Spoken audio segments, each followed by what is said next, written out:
서울시 강남구 논현동입니다. 9호선 신논현역 도보 3분 이내에서 투룸 다세대 주택 가지고 오셨습니다. 현재 시세는 매매 금액 4억에서 4억 5천만 원 정도에 형성이 돼 있습니다. 예상 실투자금은 전세 시엔 7천에서 8천만 원, 월세 시엔 대출을 1억 6천만 원 정도 예상하면 2억에서 2억 1천만 원 예상되고 있습니다. 이철용 소장이 주목하고 있는 강남구 논현동이 공개가 됐습니다. 강남도 다 같은 강남이 아닙니다. 강남 중에서도 센터, 중심이라고 볼 수 있는 곳입니다. 논현동에서 투룸 다세대 주택을 보고 계신다고 하는데요. 소장님, 역시 지역 이야기 가장 먼저 들어봐야겠죠? 그렇죠. 보통 이제 사람들이 강남 쪽을 많이 선호를 하긴 하는데 이제 여러 가지 이유가 있을 수는 있습니다. 근데 아시다시피 강남 그러면은 재밌는 편은 뭐든지 많습니다. 사람도 많고요, 직장도 많고, 상권도 많고요. 하다못해 지나가는 지하철도 거의 모든 길은 로마로 통하듯이 강남으로 통한다 해도 과언이 아닐 것 같은데요. 오늘 첫 번째로 검토해볼 지역은 바로 강남구 지역에서도 소액 투자가 가능한 논현동으로 한번 가보실 텐데요. 자, 논현동 그러면은 지도에 나오는 것처럼 위에 주황색이죠. 신사를 지나는 3호선이 있고요. 그다음에 바로 위에 논현학동을 지나는 또 7호선 지나가고 논현동 아래쪽에는 골드라인이라고 그러죠. 9호선, 신논현 언주를 지나는 9호선이 지나가고요.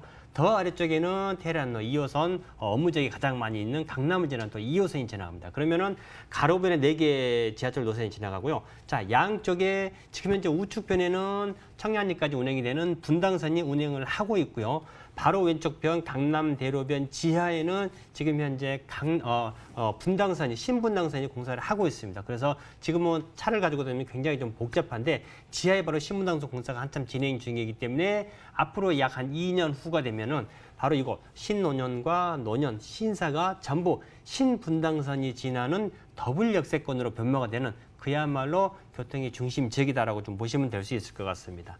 자, 강남구 같은 경우에는 대한민국의 모든 투자자 내지는 부동산 가격이 단연 탑을 달리고 있는 지역이기 때문에 소액 투자자든지 아니면은 10억대 이상, 20억대 이상의 금액을 투자를 하시는 분들도 다 선호하는 지역이 바로 이거 강남 일대다라고 보시면 될 수 있을 것 같습니다. 그만큼 유동 인구와 더불어서 직장 수가 받쳐지기 때문에 공실의 위험 또한 낮고요. 또 많은 분들의 선망이 대상이 되는 지역이 바로 이제 강남, 이곳 논현동 일대다라고 보시면 될 수 있을 것 같습니다. 요즘 이제 먹방 방송 많죠. 논현동 일대 보면은 먹자 골목이 굉장히 활성화가 되어 있는데 이 논현동 일대에서 바로 이제 강남대로변으로 나가는 직전에가 바로 영동시장 먹자 골목이 있는데 바로 퇴근을 집에 옷들을 벗어놓고 바로 회식 장소로 걸어서 나올 수 있는 지역이 바로 그 논현동 먹자골목인데 이 논현동과 바로 인접해 있기 때문에 바로 강남대로변과 인접해 있기 때문에 지역적 특성은 대한민국 단연 톱이다라고 보시면 되겠습니다. 서울시 강남구 논현동 분석을 해보고 있습니다. 가장 먼저 소장님이 강남은 회사도 많고 노선도 많고 사람도 많다라고 말씀을 해주셨는데 호재도 자연스럽게 반영이 될 것 같은데요. 당연히 큼직큼직한 호재가 당연히 많습니다. 자, 요즘에 강남에서 가장 핫한 호재 그런다 그러면은 뭐니 해도 이제 강남역에 영동대로 통합개발과 더불어서 GBC 센터라고 하죠. 국제기록 복합지구를 둘 수가 있는데 논현동에서 가까운 거 하나하나 좀 말씀을 먼저 들어보겠습니다. 자, 강남역에 가면 삼성타운이 있죠. 삼성타운 바로 옆에 가면은 롯데칠성 부지가 있습니다. 그 뒤쪽에는 또 코롱 부지가 있는데 이곳 두 개를 합치면은 지금 현재 강남역에 있는 삼성타운의 약 한 3배 정도 규모가 됩니다. 2.5배가 넘어가니까. 자, 이곳이 지금 조금 전에 나오는 것처럼 상업적으로 변모가 되면서 이제 초고층 개발이 된다 그러면은 그렇지 않아도 많은 강남의 직장수요 상권 이런 지역에 또 이곳에 수많은 업무 시설과 이런 시설이 들어서면서 젊은 직장인들 수요가 늘어날 수밖에 없겠죠. 그런다 그러면은 바로 논현동에서 출퇴근 거리, 직주 근접성이 굉장히 10분대로 가깝기 때문에 큰 호재다라고 보시면 될 수 있을 것 같고요. 뭐니 해도 앞으로 강남에서 내지는 대한민국에서 가장 큰 개발 호재는 국제기록 복합지구 개발 소식을 빼놓을 수가 없겠죠. 지금은 대한민국에서 가장 높은 빌딩이 123층의 롯데월드 타워가 될 수 있을 것 같은데 만약에 GBC 센터가 준공이 된다 그러면은 탑1의 넘버1의 자리를 바로 이거 GBC 센터로 넘겨줄 수밖에 없습니다. 그만큼 초고층 건물이 들어서게 되는데 바로 영동대로 복합 개발과 더불어서 가장 큰 서울의 앞으로 20-30년 후의 먹거리는 바로 이거 국제교류 복합지구와 영동대로 통합 지하 개발과 더불어서 시작이 된다라고 좀 보셔도 될 수 있을 것 같고요.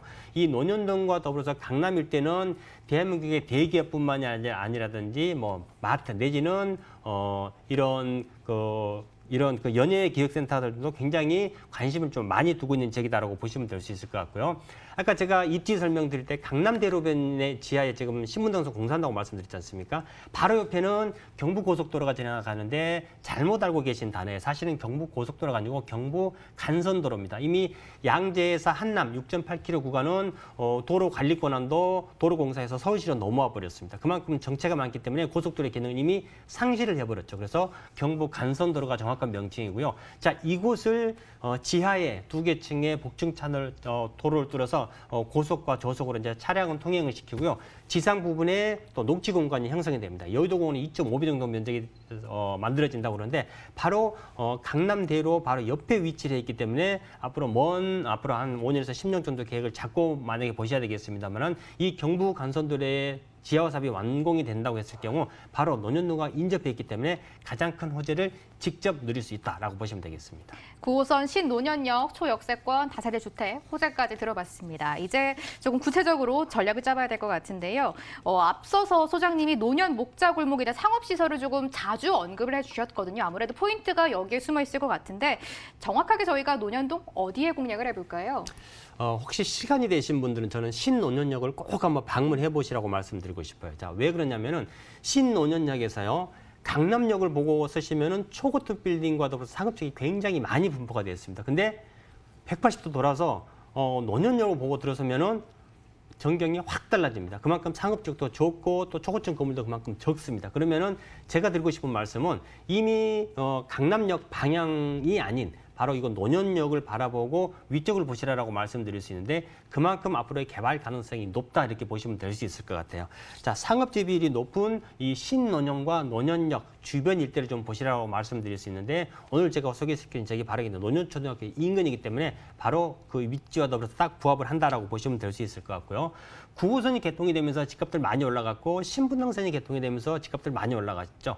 자, 9호선과 더불어서 신분당선 개통이 되면서 더블 역세권으로 변모가 되는 이런 지역에 더불어서 실거주와 투자 두 마리 토끼를 동시에 잡을 수 있다라고 보시면 되고요. 요즘 이제 선호도가 높은 게 주차장이 있어야 되고요. 아무리 적은 사이즈라도 엘리베이터가 있어야 됩니다. 이게 없으면 임대 자체도 나가질 않습니다. 여기에 신축이면 더욱 좋겠죠. 자, 오늘 소개시켜준 지역 같은 경우는 이런 풀옵션과 더불어서 모든 조건을 다 갖춘 그런 정보다라고 보시면 되겠습니다. 시세는요? 자, 시세가 가장 궁금하실 것 같아요. 자, 강남의 소액 투자라고 제가 말씀드렸습니다. 보통 투룸의 일반적인 가격대가 예전에 3억대는 지금 거의 없다고 보셔야 돼요. 앞으로는 올 연말만 넘어간다 그러면 이제 5억대를 넘어갈 것으로 예상이 되는데 자, 4억에서 4억 5천 정도 보시고요. 전세 같은 경우는 3억 한 중반 정도 보시면 되겠습니다. 3억 3천에서 3억 한 5천 정도. 만약에 월세 수익형으로 가셨을 경우에는 보조금 2, 3천에 월세는 한 100, 한 3, 40만 원 정도. 따라서 전세를 놓고 투자를 하셨을 경우 1억이 채 들어가지 않죠. 한 7, 8천 정도. 만약에 선순위 대출 1억 6천을 이용을 하신다 그러면은 2억대 초반, 2억에서 2억 2천 정도 투자되는 금액이 되겠습니다. 이어